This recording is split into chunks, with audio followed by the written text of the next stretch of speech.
اعوذ باللہ من الشیطان الرجیم بسم اللہ الرحمن الرحیم ودخل معه السجن فتیان قال احدهما انی ارانی اعصر خمرا وقال الآخر انی ارانی احمل فوق رأسی خبزا تأکل منه الطیر منه نبئنا بتاویلہ انا نراک من المحسنین صدق اللہ العظیم۔ اور داخل ہوئے ان کے ساتھ جیل میں دو جوان۔ جب انہیں جیل میں بھیجا گیا حضرت یوسف علیہ السلام کو، تو اتفاقاً اسی موقع پر دو اور قیدی بھی لا کر داخل کیے گئے۔ قال احدہما، ان میں سے ایک نے یہ کہا، انی ارانی اعصر خمرا، میں یہ دیکھ رہا ہوں، خواب میں نے دیکھا ہے کہ میں شراب کشید کر رہا ہوں۔ وقال الآخر، اور دوسرے نے کہا، انی ارانی احمل فوق راسی خبزا، میں دیکھتا ہوں اپنے آپ کو کہ میں اپنے سر پر وہ روٹیاں اٹھائے ہوئے ہوں، تاکل الطیر منہ، اور اس روٹیوں میں پرندے جو ہے کھا رہے ہیں، چونچے مار رہے ہیں۔ نبئنا بتاویلہ، ہمیں ذرا ان خوابوں کی تعویل بتائیے۔ انا نراک من المحسنین، ہم دیکھتے ہیں کہ آپ عام قیدیوں کی طرح نہیں ہیں، آپ کا کردار، آپ کی شخصیت، آپ کی سیرت، آپ کی وجاہت یہ بالکل مختلف ہے۔ ہم دیکھتے ہیں کہ آپ تو بہت اچھے آدمی ہیں، بہت بزرگ آدمی ہے، تو ہمیں امید ہے کہ آپ ہمارے خوابوں کی تعویل بتا سکیں گے۔ قال لا یاتیکما طعام ترزقانہ الا نبأتکما بتاویلہ، حضرت یوسف نے فرمایا کہ جو کھانا آتا ہے تمہارے لیے، وہ راشن کا وقت معین ہوگا جو قیدیوں کو تقسیم کیا جاتا ہے، تو نہیں آئے گا تم تک کھانا جو دیا جاتا ہے تمہیں، مگر یہ کہ میں بتا دوں گا تمہیں اس کی تعویل۔ یعنی فوراً جواب نہیں دیا، کچھ ان سے ٹائم لیا، کچھ وقت لیا انہوں نے کہ اس پہ اپنی تبلیغ کر سکیں، اپنی بات اس کو بتا سکیں کہ جب یہ اب میری طرف متوجہ ہوئے ہیں۔ اور یہ داعی حق کا یہ کام ہوتا ہے کہ وہ ہر وقت اس فکر میں رہے کہ کسی بھی اعتبار سے کوئی موقع ہو کہ کوئی خیر کی بات کسی سے کہنے کے لیے صحیح جو ہے تقریب پیدا ہو جائے تو اس موقع سے فائدہ اٹھایا جائے۔ الا نبأتکما بتاویلہ قبل ان یاتیکما، اس سے پہلے کہ تمہارا وہ راشن آئے۔ ذالکما مما علمنی ربی، اور دیکھو یہ وہ چیز ہے جو میرے رب نے مجھے سکھائی ہے، میں کوئی دعوے دار نہیں ہوں اپنے کسی ذاتی کمال کا۔ اب اس میں خود بخود اس جملے میں بھی اللہ تعالیٰ کی طرف ایک توجہ اور اللہ کی طرف ایک نسبت موجود ہے۔ انی ترکت ملت قوم لا یؤمنون باللہ وہم بالآخرۃ ہم کافرون، دیکھو میں نے ترک کر دیا ہے اس قوم کا راستہ کہ جو نہ اللہ کو مانتے ہیں اور نہ ہی آخرت پر ان کا یقین ہے، بلکہ آخرت کے وہ کافر ہیں، منکر ہیں، نہیں مانتے آخرت کو۔ واتبعت ملت آبائی، اور میں نے پیروی کی ہے، اختیار کر لی ہے ملت اپنے آبا کی، ابراہیم و اسحاق و یعقوب، یعنی ابراہیم اور اسحاق اور یعقوب کی۔ یہاں اس سے مراد کیا ہے؟ دیکھیے کہ ایک شخص جو ہے بچپن میں ہی اگر پیدا ہوا ہے مسلمانوں میں، تو ایک تو ہے موروثی عقائد کے جو اسے ملے ہیں، اور ظاہر بات ہے کہ وہ اللہ کا نام جانتا ہے، رسول کا نام جانتا ہے، کلمے اس کو پڑھا دیے گئے، نماز سکھا دی گئی۔ لیکن ایک ہوتا ہے جب انسان شعور کی عمر کو پہنچے تو خود اپنے غور و فکر سے اپنا جو فری ایک چوائس ہے اس کو ایکسرسائز کرتے ہوئے کسی شے کو قبول کرنا، کسی شے کو اختیار کرنا۔ تو گویا کہ حضرت یوسف علیہ السلام اس کا تذکرہ کر رہے ہیں کہ میں نے شعوری طور پر، چونکہ اب جو زندگی گزر رہی ہے، جن لوگوں کے مابین گزر رہی ہے، وہ لوگ تو کافر ہیں، وہ لوگ تو کسی نبی سے وحی سے واقف ہی نہیں ہیں، مصر کے قوم ہے، لیکن یہ کہ میں نے ان کے طریقے کو چھوڑ دیا ہے شعوری طور پر فیصلہ کر کے، میں نے شعوری طور پر اختیار کیا ہے اپنے آبا و اجداد، صرف اس لیے نہیں کہ وہ میرے آبا و اجداد ہیں، بلکہ اس لیے کہ ان کا راستہ میرے نزدیک صحیح ہے، عقل سلیم کے نزدیک جو ہے وہی معقول ہے۔ واتبعت ملت آبائی ابراہیم و اسحاق و یعقوب ما کان لنا ان نشرک باللہ من شیء، دیکھو ہمارے لیے یہ روا نہیں ہے کہ ہم اللہ کے ساتھ کسی بھی شے کو شریک کریں۔ ذالک من فضل اللہ علینا، یہ اللہ کا بڑا فضل ہے ہم پر، وعلی الناس، اور سب لوگوں پر۔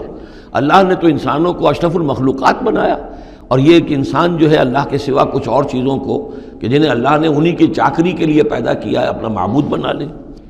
ولیکن اکثر الناس لا یشکرون، لیکن اکثر لوگ شکر نہیں کرتے، شکر گزار نہیں ہوتے۔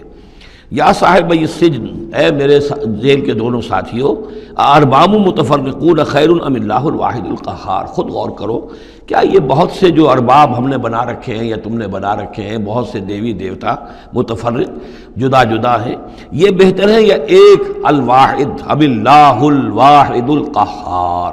یا اللہ جو اکیلا ہے اور پوری طریقے سے چھایا ہوا ہے۔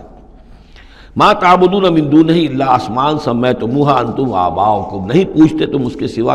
دیویوں اور دیوتاؤں کو مگر یہ کوئی شے نہیں ہے، یہ کچھ نام ہے جو تم نے رکھ لیے ہیں، تم نے بھی اور تمہارے آباء و اجداد نے بھی۔ ما انزل اللہ بہا من سلطان، اللہ تعالیٰ نے ان کے لیے کوئی سند نہیں اتاری۔ ان الحکم الا للہ، اختیار مطلق صرف اللہ کا ہے، حکم دینے کا اختیار، فیصلے کا اختیار، قانون دینے کا اختیار صرف اللہ کا ہے۔ امر اللہ تعبدوا الا ایاہ، اور اس نے یہ حکم دیا ہے کہ اس کے سوا کسی اور کو مت پوجو، مت بندگی کرو۔ ذالک الدین القیم، یہی ہے دین سیدھا اور قائم اور دائم، ہمیشہ کا دین۔ ولیکن اکثر الناس لا یعلمون، لیکن اکثر لوگ علم نہیں رکھتے۔ یا صاحب السجن، اے میرے زنداں کے دو ساتھیوں، اما احدکما فیسقی ربہ خمرا، تم میں سے ایک جو ہے وہ تو اپنے آقا، رب کا لفظ آیا ہے بادشاہ کے لیے، اپنے آقا کو، بادشاہ کو شراب پلائے گا۔ یہ پہلے بھی ایک شخص تھا، ساقی تھا یہ بادشاہ کا، لیکن یہ کوئی اس کے اوپر الزام لگا، اس الزام میں اس کو جیل بھیج دیا گیا، لیکن اس کے بعد یہ بری ہو گیا، ری انسٹیٹ ہو گیا اپنی پوزیشن پر، اور اس کی خبر دے دی حضرت یوسف علیہ السلام نے اس کے خواب کے حوالے سے کہ عاصر و خمرہ، میں دیکھ رہا ہوں کہ میں شراب کشید کر رہا ہوں۔ تو آپ نے اس کی تعویل یہ کی کہ تمہارے خواب کا مطلب یہ ہے کہ تم رہائی پا جاؤ گے، اور پھر تم اپنے بادشاہ کے پاس جا کر، آقا کے پاس وہی خدمت جو ہے ساقی گری کی تم کرو گے۔ وَأَمَّا الْآخَرُ، اور جو دوسرا ہے، فَيُسْلَبُ، اسے سولی دے دی جائے گی۔ فَتَأْكُلُ الطَّيْرُ مِنْ رَأْسِهِ، تو ظاہر بات ہے سولی جن کو چڑھا دیا جاتا تھا تو پرندے جو ہیں پھر ان کی جو وہ کھوپڑیاں ہیں اس میں آ کے چونچے مار کے، اور پھر جو دماغ کا گودا ہے اس کو وہ کھاتے تھے۔ تو فرمایا کہ وہ پھر تَأْكُلُ الطَّيْرُ مِنْ رَأْسِهِ، جب وہ سولی پر چڑھا ہوا ہوگا تو پرندے آئیں گے اور اس کی کھوپڑی میں چونچے مار کے اس کے سر میں سے کھائیں گے، بھیجا کھائیں گے۔ قضی الامر الذی فیہ تستفتیان، فیصلہ کر دیا گیا اس معاملے کا جس کے بارے میں تم دونوں نے فتویٰ مانگا تھا، رائے پوچھی تھی۔ وقال للذی ظن انہ ناج، اور حضرت یوسف نے کہا اس شخص سے جس کے بارے میں ان کا گمان تھا کہ یہ نجات پا جائے گا، رہائی پائے گا، چلا جائے گا، منہما، ان دونوں میں سے، اذکر افنی عند ربک، کبھی میرا ذکر کرنا اپنے رب کے پاس، اپنے آقا، اپنے مالک، اپنے بادشاہ کے پاس میرا بھی ذکر کرنا کہ ایک شخص ہے، بے گناہ ہے، اور اس طریقے سے جیل میں اس کو ڈال دیا گیا ہے۔ فَأَنْسَاهُ الشَّيْطَانُ ذِكْرَ رَبِّهِ، تو شیطان نے بھلائے رکھا اس شخص کو اپنے بادشاہ کے پاس حضرت یوسف کے ذکر کرنے کو۔ فَلَبِثَ فِي السِّجْنِ بِضْعَ سِنِينَ، تو حضرت یوسف رہے اس جیل کے اندر کئی برس تک۔ بضع کا لفظ عربی زبان میں 9 تک پر آتا ہے، 10 سے کم تر، تو 2 3 4 5 6 7 8 9 تک۔ وقال الملک کو، اب اس کے بعد ایک نیا چیپٹر آ رہا ہے اس داستان کا۔ بادشاہ نے کہا، قال الملک کو، اپنے دربار میں۔ اب یہاں یہ نوٹ کر لیجئے کہ اس وقت کا جو مصر کا یہ بادشاہ ہے یہ فرائض میں سے نہیں ہے۔ اس وقت مصر میں حکومت تھی جن کو تاریخ میں کہتے ہیں ہکسوس کنگز، چرواہے بادشاہ۔ ہوا یہ تھا کہ یہی جو عرب کا ڈیزرٹ تھا جس نقشے میں آپ نے دیکھا ہے، ہمیشہ تاریخ میں ایسا ہوتا رہا ہے کہ ڈیزرٹ میں کچھ قوت جو ہے، ہیومن پوٹینشل ڈیولپڈ ہوتا ہے، پھر وہ آ کر جو متمدن علاقے ہوتے ہیں ان پر حملہ کرتا ہے، اور پھر یا تو لوٹ مار کر کے واپس آ جاتے ہیں یا وہاں پر اپنی حکومتیں بھی قائم کر لیتے ہیں۔ تو اسی جزیرہ نمائے عرب سے کوئی قوم نکلی، کوئی قبیلہ نکلا، زوردار تھا، اس نے حملہ کیا مصر پر، اور مصر کے جو مقامی لوگ تھے، وہاں کی قبطی قوم تھی، اسے اپنا غلام بنا لیا اور خود اپنی حکومت قائم کر لی۔ تو چرواہے بادشاہ کہلاتے ہیں کہ یہ صحرا سے آئے تھے، چرواہے تھے، اور یہ آ کر یہاں بادشاہ بن گئے۔ گویا کہ یہ لوکل نہیں تھے، بادشاہ تھے، فرائض میں سے نہیں تھے، فرائض کے خاندان میں سے نہیں تھے، بلکہ خود عرب تھے۔ وہ بادشاہ جو ہے معلوم ہوتا ہے کہ تھا بھی نیک سرشت، بہت ہی بھلا انسان تھا، اگرچہ یہ کہ بہرحال جہاں تک تعلق ہے توحید کا یا رسالت کا یا نبوت کا یا آخرت کا یا شریعت کا یا کتاب کا، اس سے نابلد، لیکن ہوتے ہیں مختلف لوگ، مختلف مزاج، تو بھلا آدمی تھا۔ قال الملک کو، اس بادشاہ نے کہا، انی ارا 7 بقرات، میں اپنے خواب میں نے دیکھا ہے کہ 7 گائیں ہیں، سمان، خوب موٹی تازہ، یاکلہن 7 عجاف، انہیں ہڑپ کر رہی ہیں 7 گائیں جو دبلی ہیں، 7 گائیں دبلی ہیں اور وہ ہڑپ کر رہی ہیں 7 موٹی تازہ گائیں کو۔ یاکلہن 7 عجاف و7 سنبلات خضر، اور میں دیکھتا ہوں کہ 7 بالیاں، بالیں ہیں ہری، سٹے ہیں ہرے اناج کے، وَأُخَرُ یابسات، اور 7 ہیں کہ جو سوکھے ہیں۔ یا ایھا الملأ افتونی فی رؤیایا، اے میرے درباریوں، اے میرے سرداروں، ذرا مجھے میرے خواب کی تعبیر بتاؤ، ان کنتم للرؤیا تعبرون، اگر تم واقعتاً خوابوں کی تعبیر کا فن جانتے ہو، اس سے واقف ہو۔ قالوا اضغاث احلام، انہوں نے کہا نہیں یہ تو پریشان خیالی ہے،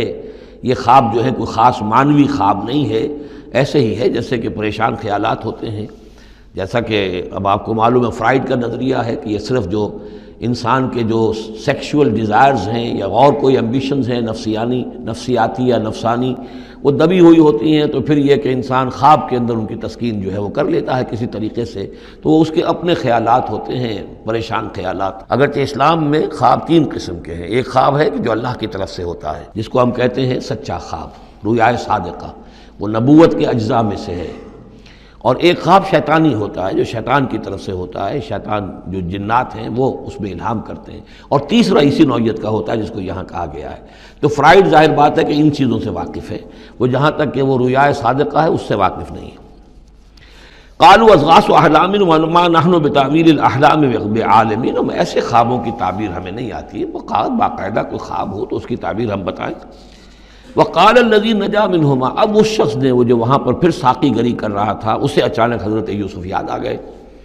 وقال الذی نجا منہما، اور کہا اس شخص نے جو ان دونوں قیدیوں میں سے نجات پا گیا تھا، بری ہو گیا تھا، رہا ہو گیا تھا، وذکر بعد امۃ، اور اس طویل عرصے کے بعد اسے اچانک یاد آ گیا، انا انبئکم بتاویلہ فارسلون، میں بتا دوں گا اس خواب کی تعویل آپ لوگوں کو، ذرا مجھے جانے دو، مجھے اجازت دیجیے کہ میں جاؤں اور جیل میں جا کر وہاں ایک شخص ہے اس سے مل کر اس خواب کی تعبیر معلوم کر لوں۔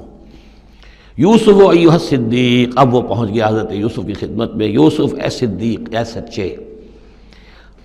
افتنا فی سبع بقرات سمان یاکلہن سبع عجاف، ذرا ہمیں بتائیے، تعویل بتائیے، حکم بتائیے اس کا کہ 7 گائیں ہیں بڑی دبلی اور وہ کھا گئیں، ہڑپ کر رہی ہیں 7 ان کو کہ جو موٹی ہیں، وسبع سنبلات، اور 7 بالی ہیں جو ہری ہیں، خضر واخر یابسات، اور 7 جو ہیں وہ بہت خشک ہیں، سوکھی ہیں، لعلی ارجع الی الناس، تاکہ میں لوگوں تک واپس جاؤں، لعلہم یعلمون، تاکہ انہیں معلوم ہو جائے کہ یہ خواب جو بادشاہ کا ہے اس کی تعبیر کیا ہے۔ قال تزرعون 7 سنین دأبا، حضرت یوسف نے اس خواب کی تعبیر بتائی کہ تم 7 سال تک خوب زراعت کرو گے، ڈٹ کر، دب کر۔ یہ دأبا جو ہے جم کر، جو پنجابی میں کہتے ہیں یہ دب کے واہ تے رج کے کھا، تو یہ معلوم ہوتا ہے شاید کوئی نہ کوئی رب کا تعلق اس کا داب کے ساتھ ہے۔ تزرعون 7 سنین دأبا، تم 7 سال تو خوب جو ہے وہ یعنی ڈٹ کر اور محنت سے اور خوب جم کر کھیتی کرو گے۔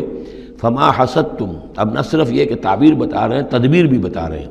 تو دیکھو جو بھی تم کاٹو، جو فصل ملے، فضروہ فی سنبلہ، تو اسے اس کی بالیوں ہی میں، سٹوں ہی میں رہنے دینا، سارا اناج نکال نہ لینا، الا قلیلا مما تاکلون، سوائے تھوڑا تھوڑا کر کے کہ جو تمہاری ضرورت ہو کھانے کی۔ اس لیے کہ آج یہ معلوم ہے کہ بہترین پریزرویٹو جو ہے یہ سٹوں میں اگر نہ چھوڑ دیا جائے، ان کو اگر نہ نکالا جائے تو پھر ان کے لیے کسی اور ایڈیشنل پریزرویٹو کی ضرورت نہیں ہے، یہ محفوظ رہتے ہیں، ان کو جو ہے وہ انسیکٹس وغیرہ ختم نہیں کر سکتے۔ تو وہ تدبیر بھی بتا دی کہ اس کو ابھی سارے کے سارے کے اناج کو گاہ نہ لینا، بلکہ یہ کہ انہی بالیوں کے اندر، انہی سٹوں کے اندر ان کو رہنے دینا، الا قلیلا مما تاکلون، جو بھی تم کھاتے جاؤ اس میں سے جو ضرورت کے مطابق۔ ثم یاتی من بعد ذلک سبع شداد، پھر اس کے بعد 7 سال آئیں گے بہت سختی کے، یعنی بارش نہیں ہوگی، شدید قحط پڑے گا، یا کلنا، وہ 7 سال کھا جائیں گے، ما قدمتم لہن، جو کچھ بھی تم نے بچا کے رکھا ہوگا ان کے لیے۔ یعنی تعبیر بھی، تدبیر بھی، سب کچھ بتا دی گئی۔ تعبیر تو یہ کہ 7 سال تک خوشحالی ہوگی، اچھی فصل ہوگی، اور 7 سال اس کے بعد قحط کے آنے والے ہیں۔ تدبیر کیا بتائی کہ پہلے 7 سالوں میں بس ضرورت کا اناج جو ہے وہ گاہ کر نکال کر استعمال کر لینا، باقی ذخیرہ کرنا اور رہنے دینا اسی طرح اس کی بالیوں کے اندر، اور پھر جب وہ قحط کے دن ہو گئے تو اس پر گزارا کرنا۔ ثم یاتی من بعد ذالک، پھر اس کے بعد 1 سال آئے گا، سبع شداد یاکلنا، وہ سال آئیں گے 7، یاکلنا ما قدمتم لہن الا قلیلا ما تحسنون، جو تم نے رکھا ہوا ہوگا وہ تم کھاؤ، وہ کھا جائیں گے، سوائے اس کے کہ جو تم بیج کے لیے روک رکھو گے۔ ثم یاتی من بعد ذالک عام فیہ یغاث الناس، پھر 7 سال کے بعد پھر آئے گا لوگوں پر ایک ایسا سال کہ خوب ان پر می برسے گا، وفیہ یعصرون، اور جب می برسے گا تو خوب انگور کی فصل بھی ہوگی، اور انگور کی فصل ہوگی تو پھر شراب بھی کشید ہوگی۔ وقال الملک ائتونی بہ، اب یہ ساری بات سن کر بادشاہ نے کہا اس شخص کو تو میرے پاس لے کر آؤ۔ اتنا ذہین انسان ہے اور اتنا سمجھدار انسان ہے، اس کو تو یقیناً جیل میں نہیں ہونا چاہیے، میرے پاس ہونا چاہیے۔ فلما جاء الرسول، اور جب وہ ایلچی آیا حضرت یوسف کے پاس، قال ارجع الی ربک، انہوں نے کہا کہ دیکھو میں اس طرح یہاں سے نکلنے کو تیار نہیں۔ ظاہر بات ہے جب جیل میں ڈالا گیا تو کوئی تہمت تو لگی ہوگی، کوئی FIR تو کٹی ہوگی نا، آخر میں کوئی نہ کوئی الزام، کوئی جو خانہ پوری کی گئی تھی تو وہ تو ان کے اوپر داغ ہے، دھبا تو ہے۔ تو میں جب تک کہ بری ذمہ نہ ہو جاؤں اور بری نہ ہو جاؤں ان الزامات سے، جب تک کہ میرا دامن جو ہے صاف نہ ہو جائے، میں یہاں سے نکلنا نہیں چاہتا۔ فرمایا قال ارجع الی ربک فاسألہ، تو لوٹ جاؤ اپنے بادشاہ کے پاس، فاسألہ، اور ذرا اس سے جا کے پوچھو، ما بال النسوۃ اللاتی قطعن ایدیہن، ان عورتوں کا کیا مسئلہ تھا جنہوں نے اپنے ہاتھ کاٹ لیے تھے۔ ان ربی بکیدہن علیم، یقیناً میرا رب ان کی چالوں سے اور ان کے چرتروں سے خوب واقف ہے۔ قال فما خطبکن، اب بادشاہ نے طلب کر لیا سب کو، وہ بیگمات کو، اذ راوتن، ما خطبکن اذ راوتن یوسف عن نفسہ، کیا معاملہ تھا تم لوگوں کا، کیا حقیقت تھی اس کی جب کہ تم نے یوسف کو چاہا، تم سب نے چاہا کہ اسے تم پھسلا دو اور اسے تم گناہ پر آمادہ کرو۔ قلنا حاشا للہ ما علمنا علیہ من سوء، ان سب نے کہا کہ اللہ گواہ ہے، ہم اس کے بارے میں ہمارے علم میں کوئی برائی نہیں ہے، اس کے نیت میں کوئی برائی، اس کی طرف سے کوئی اقدام، اس کی طرف سے کوئی غلط جو ہے کام قطعاً نہیں، جو بھی کچھ تھی غلطی وہ ہماری تھی۔ قالت امرأۃ العزیز، اب وہ اس امرأۃ العزیز نے بھی، جس کا نام زلیخا مشہور ہے، اس نے بھی کہا الآن حسس الحق، اب تو حق واضح ہو گیا، وہ جو بھی کچھ تھا اس کا پردہ چاک ہو گیا۔ انا راودتہ عن نفسہ، میں نے ہی اصل میں اس کو پھسلانا چاہا تھا، میں نے ہی اسے گناہ پر آمادہ کرنا چاہا تھا، وانہ لمن الصادقین، اور وہ بالکل سچا ہے، اس نے کوئی غلط بیانی نہیں کی ہے۔ ذالک لیعلم، یہ جملہ جو ہے اس کے بارے میں بہت سے اقوال ہیں کہ یہ کس کا قول ہے۔ ایک قول یہ ہے کہ یہ زلیخا ہی کا کلام ابھی چل رہا ہے، یہ اس لیے کہ وہ جس کو معلوم ہو جائے، یعنی حضرت یوسف علیہ السلام کو، انی لم اخنہ بالغیب، کیونکہ حضرت یوسف اس وقت وہاں موجود نہیں تھے، ان کی غیر موجودگی میں اس نے اپنے گناہ کا اقرار کیا ہے کہ میں نے اس کے ساتھ خیانت نہیں کی ہے۔ اب بھی ہو سکتا تھا کہ وہ پھر کوئی بکواس کرتی اور غلط بات کہتی، لیکن نہیں، لم اخنہ بالغیب، تاکہ یوسف کے علم میں یہ بات آ جائے کہ میں نے یہاں اس کی غیر موجودگی میں کوئی خیانت نہیں کی ہے۔ وَأَنَّ اللَّهَ لَا يَهْدِي كَيْدَ الْخَائِنِينَ، اور یقیناً اللہ تعالیٰ جو ہے خیانت کرنے والوں کی چال کو کامیاب نہیں کرتا۔ وما ابرئ نفسی، اور یہ کہ میں اپنے آپ کو کوئی بہت یہ نہیں سمجھتی کہ میں مجھ سے گناہ سرزد نہیں ہو سکتا، میں اپنے نفس کو بری نہیں کہتی۔ ان النفس لامارۃ بالسوء، نفس جو ہے انسان کا وہ تو بدی کا حکم دیتا ہی ہے، الا ما رحم ربی، سوائے اس کے کہ جس پر اللہ کا رحم ہو گیا ہو۔ ان ربی غفور الرحیم، یقیناً میرا رب جو ہے بہت غفور اور رحیم ہے۔ ایک تو یہ ترجمہ ہے اس رائے کے مطابق کہ یہ سارا کلام جو ہے اسی زلیخا کا ہے۔ اصل میں اسی اعتبار سے ہمارے ہاں وہ جو قصہ گو ہیں، یوسف زلیخا کے قصے ہیں، ان میں تو پھر مائی زلیخا کو بہت ولی اللہ بنا دیا گیا ہے، اور کوئی ایسی بات بھی نہیں ہو سکتا ہے کہ اس پورے دوران میں وہ عشق مجازی جو ہے اس کا وہ عشق حقیقی میں تبدیل ہو چکا ہو اور حقیقتاً ہدایت پر آ گئی ہو، اور جیسا اگر یہ کلام اسی کا ہے، جیسے کہ بہت سے لوگ جو ہے مانتے ہیں ہمارے مفسرین میں سے، اسی کا کلام ہے۔ اب وہ اللہ کا ذکر جس طرح کر رہی ہے، میں نے اب جو ہے اس پر صحیح بات کہہ دی ہے، اللہ خائنوں کی بات کو راہیاب نہیں کرتا، اور میں اپنے نفس کو بری نہیں کہتی، یقیناً نفس جو ہے وہ تو انسان کو بدی کا حکم دیتا ہی ہے، الا ما رحم ربی۔ ایک رائے یہ ہے کہ اس کا قول تو ختم ہو گیا، انا راودتہ عن نفسہ وانہ لمن الصادقین۔ اس کے بعد یہ قول حضرت یوسف کا ہے کہ میں نے یہ کیوں چاہا، میں نے یہ چاہا کہ میری صفائی ہو جائے اور یہ سارا معاملہ کھل جائے۔ میں یہ نہیں چاہتا تھا کسی اور کی بے عزتی ہو، کسی اور کی عزت کے پردے چاک ہوں، لیکن یہ ضرور میں چاہتا تھا کہ وہ عزیز مصر یہ جان لیتا کہ میں نے کوئی خیانت نہیں کی ہے اس کے معاملے کے اندر، اور اس کے گھر میں اور اس کی عزت پر یا کسی اور کی عزت پر میں نے کبھی کوئی بری نگاہ نہیں ڈالی ہے، اور اللہ تعالیٰ خائنوں کو راہیاب نہیں کرتا۔ باقی میں خود بھی، چاہے اللہ انسان نبی بھی ہو، لیکن یہ کہ نفس جو ہے، جیسا کہ حضور فرماتے ہیں کہ اوصیکم و نفسی بتقوی اللہ، میں تم لوگوں کو بھی حکم دیتا ہوں کہ اللہ کا تقوی اختیار کرو، اپنے نفس کو بھی حکم دیتا ہوں۔ تو حضرت یوسف کا بھی یہ قول ہو سکتا ہے کہ میں بھی اپنے نفس کو بری نہیں سمجھتا، میں یہ نہیں سمجھتا، ہو سکتا ہے اللہ تعالیٰ کی طرف سے خصوصی حفاظت میری نہ ہوتی تو میں کسی غلط حرکت میں مبتلا ہو ہی جاتا۔ وما ابرئ نفسی ان النفس لامارۃ بالسوء، نفس تو یقیناً حکم دینے والا ہے بدی کا، الا ما رحم ربی، سوائے اس کے جو اللہ فیصلہ کر دے اور رحم فرمائے۔ ان ربی غفور الرحیم۔ وقال الملک اتونی بہ، اب بادشاہ نے فیصلہ کن انداز میں کہا ٹھیک ہے اس کو لے آؤ میرے پاس، استخلصہ لنفسی، اسے تو میں اپنا خاص مصاحب بنا لوں گا۔ بادشاہوں کے مصاحبین خصوصی ہوتے تھے جو بہت وقت ان کے ساتھ گزارتے تھے، ان کے ساتھ ہی قریب رہتے ہوں۔ فلما کلمہ، تو اب جب حضرت یوسف آ گئے دربار میں اور بادشاہ نے بات کی ان سے، قال انک اليوم لدینا مکین امین، تو بادشاہ نے کہا کہ آج کے دن سے آپ ہمارے پاس جو ہوں گے بڑی عزت والے اور معتبر انسان ہوں گے، اب آپ کی حیثیت جو ہے بہت اونچی ہوگی اس معاشرے کے اندر، ہمارے بڑے درباریوں میں آپ کا شمار ہوگا۔ قال اجعلنی علی خزائن الارض، ادھر حضرت یوسف کو یہ خیال تھا کہ بہت بڑی جو ہے مصیبت اس قوم کے اوپر آنے والی ہے، تو اس کے لیے انہوں نے فوری طور پر جو مطالبہ کیا وہ یہ تھا کہ مجھے زمین کے خزانوں پر مقرر کر دو، یعنی یہ کہ زراعت کا وزیر بنا دو یا چیف سیکریٹری بنا دو یا وزیر خزانہ بنا دو، کہ معیشت پوری میرے کنٹرول میں ہو،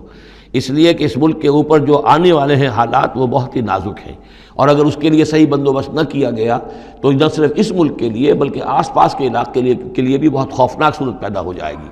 اس لیے کہ اصل میں یہ مصر ہی تھا کہ جو گرینری تھا اس پورے علاقے کے لیے، باقی آپ کو معلوم ہے اس کے بائیں طرف جو ہے مغرب میں بھی صحرا ہے، دائیں طرف بھی صحرا ہے، صحرا سینا ہے، تو یہ تو یہی علاقہ تھا کہ جس سے اناج وغیرہ پیدا ہوتا تھا، تو پورے علاقے کے لیے کفالت جو تھی اس کی زراعت جو ہے وہ یہیں سے ہوتی تھی، تو اس پورے علاقے پر بہت زبردست قحط آیا ہے، بہت زبردست قحط آیا ہے بعد میں۔ تو انہوں نے فرمایا کہ مجھے ان زمانوں کے ان سارے زمین کے جو خزانے ہیں اس پر مختار بنا دو، انی حفیظ علیم، میں حفیظ بھی ہوں، حفاظت کرنے والا ہوں، علیم بھی ہوں، جاننے والا ہوں، ماہر ہوں، میں یہ سارا بندوبست ٹھیک کروں گا۔ وَكَذَلِكَ مَكَّنَّا لِيُوسُفَ فِي الْأَرْضِ، اس طرح ہم نے یوسف کو تمکن عطا کیا زمین میں، يَتَبَوَّأُ مِنْهَا حَيْثُ يَشَاءُ، اب تو وہ جہاں چاہے وہاں ٹھکانہ بنا لے۔ اب مصر کی حکومت جو ہے پہلے تو اللہ تعالیٰ نے وہاں سے لا کر بدوی زندگی سے لا کر متمدن زندگی کے عین گڑھ میں مجدھار میں پہنچا دیا، عزیز مصر کے گھر میں پہنچا دیا۔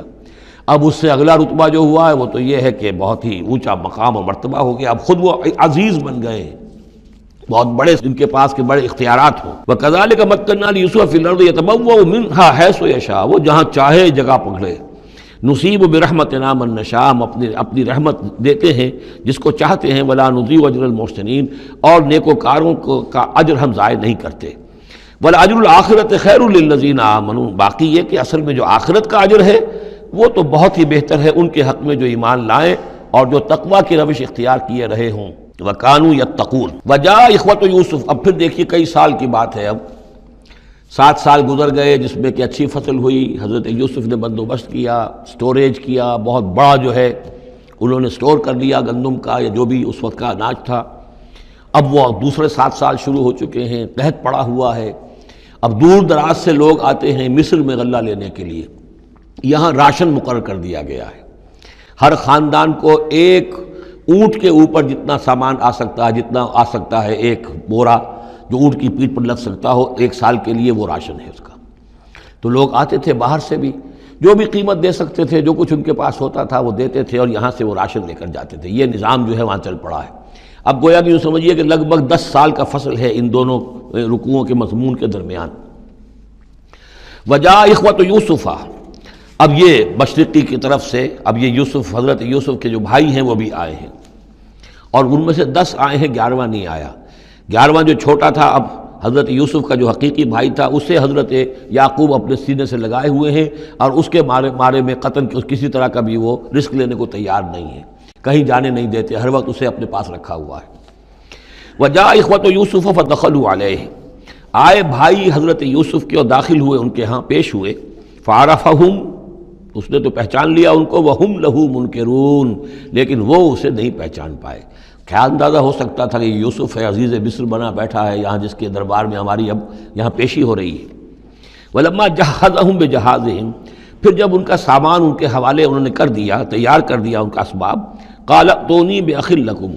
انہوں نے یہ کہہ کر کہ ایک اور بھائی بھی ہمارا ہے، اس کا بھی خاندان ہے، اس کی فیملی ہے، اس کے لیے بھی آپ ہمیں 1 اونٹ جو راشن کا ہے وہ اتنا جو ہے 1 اونٹ کا بورا وہ ہمیں دیجئے۔ ان کا لائے کیوں نہیں ساتھ؟ تم تو 10 آئے ہو، وہ 11واں کہاں ہے؟ اچھا اگر ہے تمہارا 11واں بھائی، ایک علیحدہ فیملی ہے، تو 1 اور اونٹ، 1 اور راشن جو ہے 1 اور فیملی کا میں تمہیں دے دیتا ہوں، لیکن اب جب آؤ تو اس کو ساتھ لے کے آنا۔ قال اتونی باخ لکم من ابیکم، اب جب آؤ گے تو اپنے بھائی کو جو تمہارے والد سے تمہارا بھائی ہے، ماں سے نہیں ہے، تمہارا جو باپ سے بھائی ہے، الا ترون انی اوفی الکیل، کیا تم دیکھتے نہیں ہو کہ میں پیمانے پورے بھر کر دیتا ہوں، وانا خیر المنزلین، اور جو باہر سے آنے والے یہ مہمان آ رہے ہیں میں ان کی خاطر مدارات کرتا ہوں، میں بہتر مہمان نوازی کرتا ہوں۔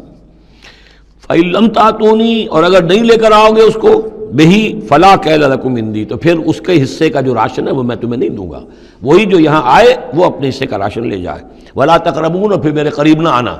اس سے پھر یہ کہ آپ نے اظہار ناراضگی بھی فرمایا۔ قالوا سنراود عنہ اباہ، انہوں نے کہا کہ کوشش تو ہم کریں گے ابا جان کو کسی طریقے سے پھسلانے کی، وَإِنَّا لَفَاعِلُونَ، کچھ کر ہی گزریں گے انشاءاللہ، لے آئیں گے۔ وَقَالَ لِفِتْيَانِهِ، اور حضرت یوسف نے اپنے جو نوجوان کام کرنے والے تھے، چھوکرے جن کو کہا گیا، ان سے کہہ دیا اجعلوا بضاعتهم فی رحالہم، یہ جو پونجی لے کر آئے تھے، ظاہر بات ہے کہ دیہات سے آئے، کیا لے کر آئے ہوں گے؟ کچھ اون لے آئے ہوں گے، بھیڑیں بکریاں جو پالی ہوئی ہیں تو اس کی کچھ اون لے آئے، یا کوئی اس طرح کی چیزیں جو دیہات سے لا کر اور یہ شہر میں اب اس کو پیش کر رہے ہیں تاکہ اس کے عوض انہیں غلہ دیا جائے۔ تو فرمائی جعلوا بضاعتهم فی رحالہم، یہ ان کے اسباب میں ان کا جو سارا سامان ہے جو یہ لے کر آئے تھے، یہ پونجی، یہ بھی واپس کر دو، اسی میں رکھ دو، جب اس میں گیہوں بھرو گے ان کے کجاووں کے اندر وہ سامان بھی رکھ دینا۔